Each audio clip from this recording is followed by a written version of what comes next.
Hello friends, so here I am with one another video that is the most demanding video जिसके लिए बार बार आप लोग comment भी कर रहे थे और मुझे टेलीग्राम पे भी बोल रहे थे कि इकोनॉमिक लॉ की प्रिपरेशन हमें कैसे करनी है, इलेक्टिव पेपर की प्रिपरेशन हमें कैसे करनी है। और आईसीएआई की नई अपडेशन आई है एग्जाम्शंस को लेकर, तो उसके बाद तो हमारा इलेक्टिव क्लियर करना इस बार बहुत ज़्यादा ज़रूरी हो जाता है। इसके रिगार्डिंग मैंने आज एक वीडियो भी डाली थी, उसको ज़रूर से देखिएगा, आपके माइंड में क्लैरिटी आएगी कि आपको किस तरह से मूव करना है। बहुत अच्छी स्ट्रैटेजी मैंने आपके साथ डिस्कस की है उस वीडियो में, उसको ज़रूर देखिएगा।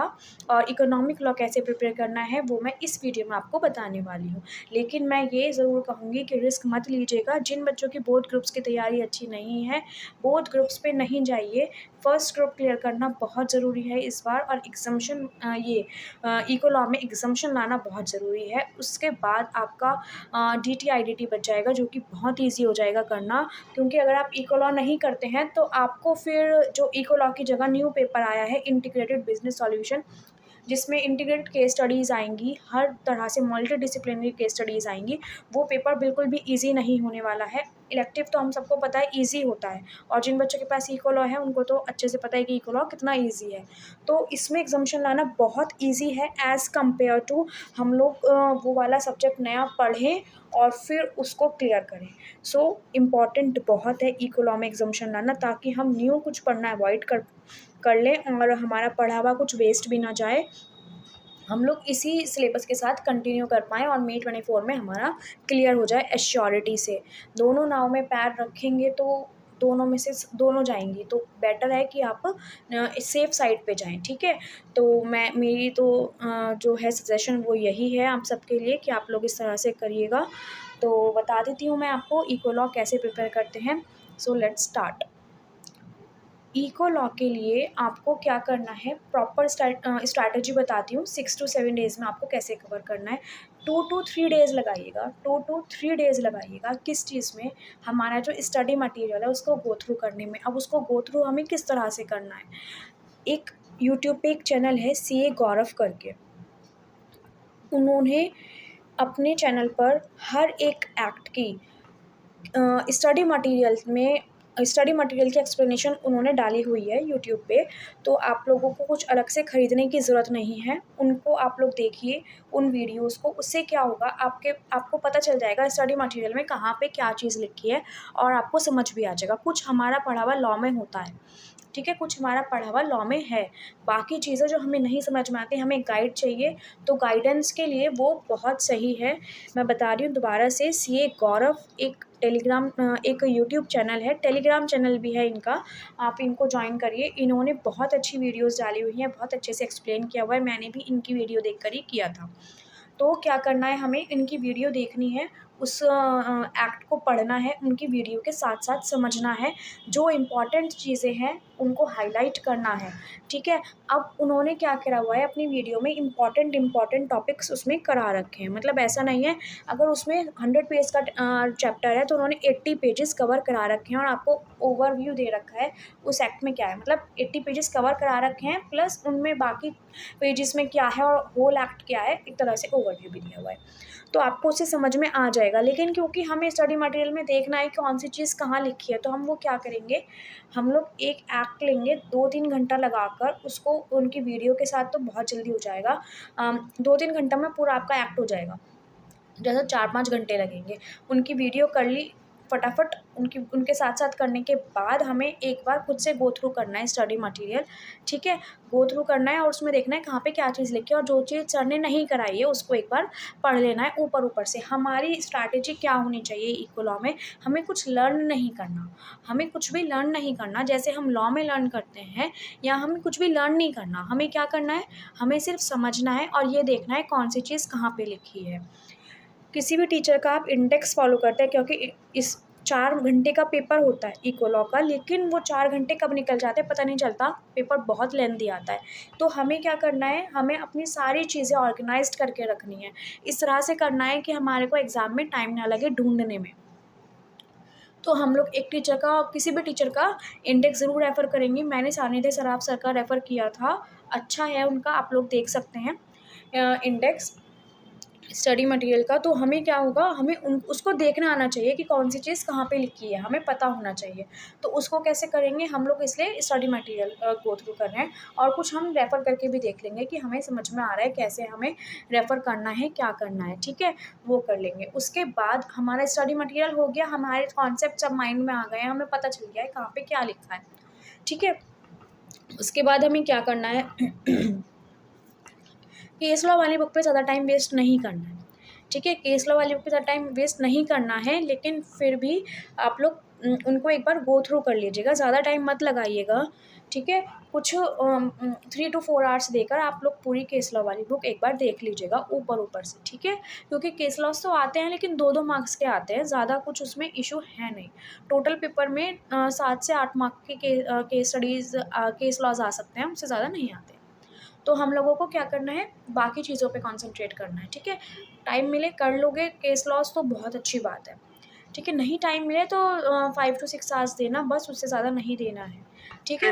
पेटीएम पेमेंट और फिर क्या करना है हमको, फिर हमको केस स्टडी की प्रैक्टिस करनी है, ठीक है। केस स्टडी, क्योंकि केस स्टडी अगर रिपीट होती है तो ये भी तो पता होना चाहिए ना कौन सी केस स्टडी रिपीट हुई है, हमें पता कैसे लगेगा। और वो पता करने के लिए क्या करना होगा, हमें केस स्टडीज़ पढ़नी होंगी।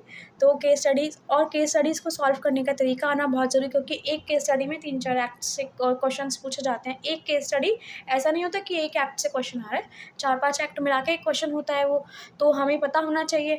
तो उसके लिए हमें क्या करना है, सीए गौरव का ही केस स्टडी डाइजेस्ट के उन्होंने हर केस स्टडी के सॉल्यूशंस यूट्यूब पे प्रोवाइड करा रखे हैं। उसमें क्या बता रखा है कि इस तरह से हमें केस स्टडी सॉल्व करनी चाहिए, और केस स्टडी सॉल्व करा के भी दिखा रखी है।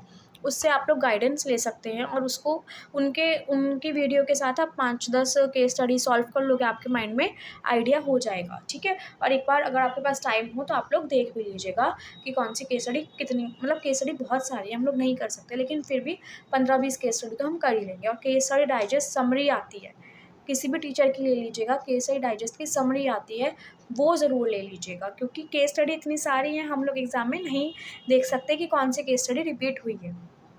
और केस स्टडी अगर रिपीट होती है तो फिर तो वो बोनस ही हो जाता है, तो हम उसको छोड़ने का रिस्क नहीं ले सकते। उसके लिए क्या करना होगा, हम लोगों को अपने स्टडी मटेरियल को ऑर्गेनाइज करना होगा, जो भी हम मटेरियल लेकर जाएं उसको ऑर्गेनाइज करना होगा, ठीक है। हमने क्या किया, पहले बुक पढ़ी, उसके बाद हमने केस स्टडीज़ पढ़ी, केस लॉ का मैंने बता दिया। तो ये हो गया हमारे माइंड में क्या क्या हमें भरना है, ठीक है, क्या क्या हमें समझना है।